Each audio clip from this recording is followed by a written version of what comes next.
A'udzubillahi minasyaitonirrajim. Bismillahirrahmanirrahim. Assalamualaikum warahmatullahi wabarakatuh. Alhamdulillah. Alhamdulillahilladzi anzala as-sakinata fi qulubil mu'minin liyazdadu imanan ma'a imanihim.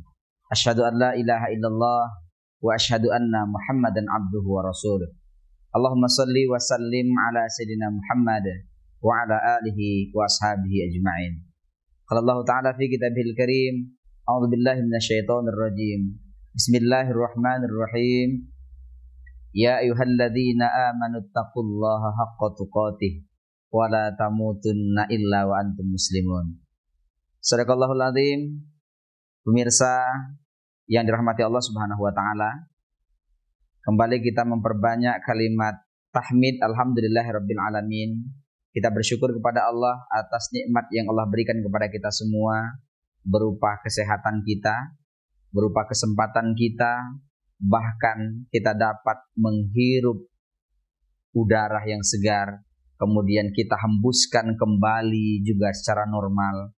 Ini sebuah kenikmatan yang luar biasa, sehingga para ulama menyebutkan alhamdulillah ala kulli halin wa fi kulli halin. Sebaiknya ungkapan syukur berupa alhamdulillahirabbil alamin. Segala puja dan puji kita tujukan kepada Allah, baik dalam kondisi bahagia ataupun kondisi menderita menurut kita, atau bahkan mendapat musibah sekalipun. Ini ungkapan tertinggi, ini bagian daripada surah Al-Fatihah. Artinya, ketika seorang hamba, kita semua mengucapkan alhamdulillahirabbil alamin, berarti pada saat yang sama kita sedang membaca surah Al-Quran, yaitu surat Al-Fatihah ayat yang kedua. Yang ini merupakan kekuatan yang sangat dahsyat yang kita miliki, sehingga semakin kita bersyukur kepada Allah, semakin kita ungkapkan kalimat tahmid ini, berarti semakin kuat pula kesandaran diri kita kepada Allah. Kemudian Allah akan lipat gandakan, Allah akan tambah, liyazdad.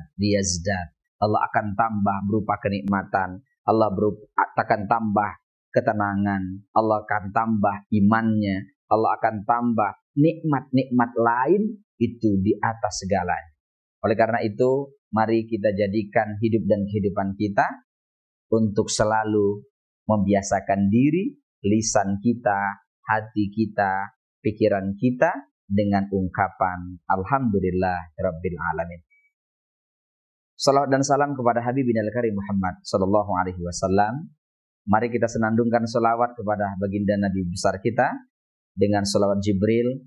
Sallallahu ala Muhammad sallallahu alaihi wasallam.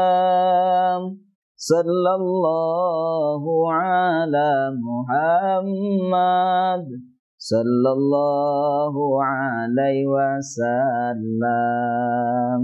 Ya Nabi, salam alaika. Ya Rasul, salam alaika.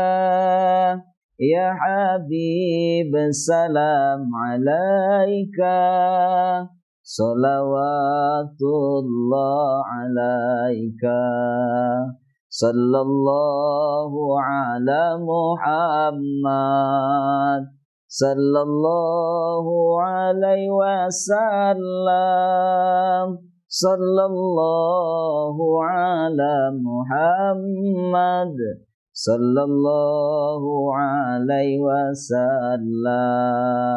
Pemirsa yang dirahmati Allah Subhanahu wa taala, ungkapan cinta kita kepada Rasulullah, walaupun kita tidak pernah bertemu kepada baginda Rasul, tapi cinta, rasa di hati kita, pikiran kita, bayangan kita, bahkan keteladanan dari beliau kita aplikasikan dalam kehidupan sehari-hari. Ini merupakan cinta yang sejati, yang walaupun kita tidak bertemu, tapi kita mampu meneladaninya, mampu kita contoh, kita ikuti sunnah-sunnah dan ajaran-ajaran beliau. Pemirsa yang dirahmati Allah Subhanahu wa taala, izinkan pada kesempatan kali ini kita belajar dari bacaan, ungkapan, bahkan salah satu kalamullah, yaitu basmalah. Bismillahirrahmanirrahim. Al-Quran berjumlah 30 juz. Dari 30 juz ada 114 surat. Dari 114 surat, 6.600 sekian ayat.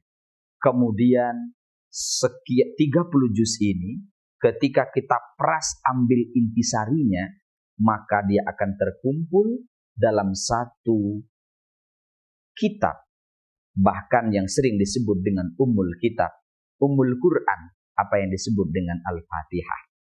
Dan bahkan ini menjadi satu kewajiban sebagai seorang muslim untuk mengulang-ulang bacaan ini, atau yang disebut dengan kalimat atau ayat yang berulang-ulang diungkapkan. Artinya kalau ada sehari semalam 5 kali kita dalam melaksanakan ibadah, berarti ada 17 kali kita harus membaca surat ini. Tetapi ketika ini juga diperas intisari dari Al-Quran, kemudian diperas lagi menjadi surah Al-Fatihah, kemudian intisarinya adalah Bismillahirrahmanirrahim.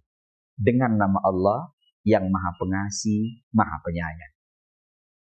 Ungkapan ini adalah ditulis oleh banyak ulama, bahkan salah satu karya dari Imam Nawawi menuliskan kullu amrin, segala peristiwa, segala sesuatu, ribalin lam yubda bi bismillahirrahmanirrahim wa huwa abtar atau aqta. Jadi segala perbuatan yang baik yang tidak diawali dengan bismillahirrahmanirrahim, maka disebut aqta, maka dia akan terputus. Apa dia terputus atau abtar? Terputus itu nirahmatillah, dari kasih sayang Allah Subhanahu wa taala, atau bibarakatillah, dari keberkahan Allah Subhanahu wa taala. Pemirsa, dimanapun Anda berada, ternyata mari kita memulai aktivitas kita, mulakanlah dengan basmalah, mulakanlah dengan bismillah. Paling tidak ada beberapa pelajaran yang kita ambil dari kalimat ini. Pertama, kita memulai segala sesuatu itu menyandarkan diri kepada Allah. Karena kita adalah hamba yang lemah, maka kalimatnya bismillah, atas nama Allah atau dengan nama Allah. Ketika itu yang kita lakukan, saya makan karena Allah, saya minum karena Allah, saya bekerja karena Allah, saya hidup karena Allah, mati pun karena Allah. Dan apapun aktivitas yang kita lakukan, menyandarkan Allah. Kalau Allah lah menjadi patokan kita, Allah lah menjadi pegangan hidup kita, maka tidak akan pernah galau. Kita tidak akan pernah mudah kecewa, tidak akan pernah menyalahkan orang lain. Kalaupun suatu saat kegagalan yang kita lakukan karena Allah, semua bernilai ibadah. Oleh karena itu, maka awali segala sesuatu kita menggunakan asma Allah, Bismillahirrahmanirrahim. Pelajaran pertama, kita menyandarkan hidup kita, pikiran kita, aktivitas kita, itu karena Allah Subhanahu wa ta'ala. Kemudian yang kedua, pelajarannya adalah Ar-Rahman Ar-Rahim. Surat ini memberikan pelajaran kepada kita yang Maha Pengasih adalah Allah. Ar-Rahman, Allah akan memberikan kepada siapapun. Allah akan memberikan tanpa pilih kasih. Allah memberikan tanpa harus menuntut ibadah. Jadi ada taat, ada yang tidak sholat, ada yang tidak puasa. Itu semua Allah berikan pelajaran kepada kita. Kita ini adalah hamba. Tidak perlu menuntut dulu, meminta orang berbuat dulu, tapi berbuatlah terlebih dahulu. Kita melakukan aktivitas baik dulu, dibalas atau tidak oleh orang lain, kita sudah melakukan atas nama Allah. Ketika Bung Karno memerdekakan negara ini dengan ungkapan atas nama bangsa Indonesia, mereka percaya diri. Bung Karno dan Bung Hatta atas nama bangsa Indonesia percaya dan bangga, itu adalah kemerdekaan. Tetapi kita akan lebih bangga lagi ketika kita mengatakan atas nama Allah. Dengan nama Allah kita bergerak dan hidup. Allah siapa? Ar-Rahman Ar-Rahim. Dia yang Maha Pengasih. Berarti kita akan mengasihi siapapun. Kita akan mengasihi alam semesta. Kita akan mengasihi binatang. Akan mengasihi keluarga. Tidak akan ada pemukulan kepada anak. Tidak akan ada KDRT kepada istri. Tidak akan ada pembunuhan satu sama lain. Karena apa? Kita menjadi pengasih. Kita akan menjadi orang yang mengasihi. Walaupun ada orang lain berbuat jahat, bahkan nyata-nyata ingin mengancam keselamatan kita. Kebaikan terus. Karena apa? Kita bergerak atas nama Allah Subhanahu wa Ta'ala. Kemudian yang terakhir itu adalah Ar-Rahim. Tentu memang akan kita dapatkan di kemudian hari dalam jangka panjang. Ini berkat dari usaha.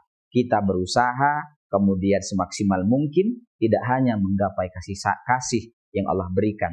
Kita juga mohon sayangnya tidak hanya di dunia, kemudian sampai ke akhirat. Doa kita bersama, Rabbana atina fid dunya hasanah wa fil akhirati hasanah wa qina adzabannar. Walhamdulillahirabbil alamin. Demikian pemirsa yang dapat kita sampaikan. Mudah-mudahan bermanfaat. Aqulu qouli hadza, ihdinas siratal mustaqim, wallahul muwaffiq ila aqwamit thoriq. Assalamualaikum warahmatullahi wabarakatuh.